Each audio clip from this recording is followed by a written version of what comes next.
Uniforms serve an amazing purpose. It's astonishing to know that whatever material a jersey is made out of somehow makes the athlete faster, more athletic, or just in general more badass. Honestly though, uniforms could be made out of steel wool and NFL athletes would still be outlandish freaks on the gridiron. So you have to understand that the real purpose of uniforms, other than to distinguish between two teams, is to sell the gear to a dumbass like me who thinks lycra or spandex in it will somehow make me more athletic. And in the history of the NFL, there have been some terrible jerseys cast around there on the field I wouldn't wear if you gave them to me. Here are the 5 ugliest jerseys in NFL history.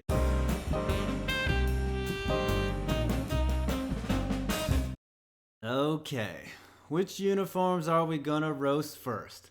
I'm feeling like throwing some NFL uniform designer meat up on the searing metal. How about we start with the current Tampa Bay Buccaneers uniform, which is amazing that you would think after producing such gems of uniforms like these, the Bucs would learn a thing or two about basic fashion.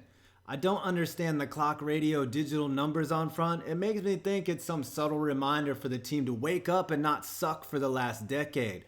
And what's with the oversized flag on the helmet? The odd color palette that doesn't work any way you try it. And honestly, I think actual Somali pirates look better than this mess. Okay.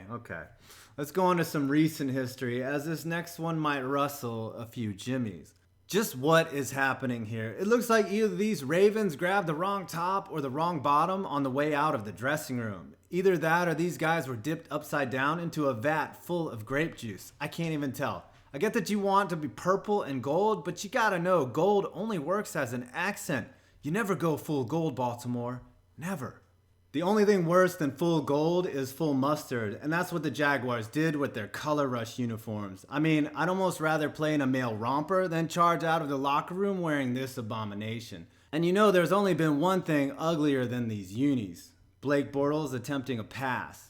You knew that was coming, didn't you? Speaking of terrible play, let's just lump all of the Cleveland Brown uniforms into one. Yeah, I could spare you from this, but I think when you name your team the Browns, there really isn't a cool uniform to make. Just continue to stitch names on the back of that jersey, guys. Someday it'll get better. I'm gonna be nice and say the Browns do not have one of the ugliest uniforms of all time. That distinct honor goes to this all-black Niners jersey. Not only is this aesthetically terrible, it's actually hard to read the numbers on the jersey. I mean, this uniform is so bad the XFL doesn't like it.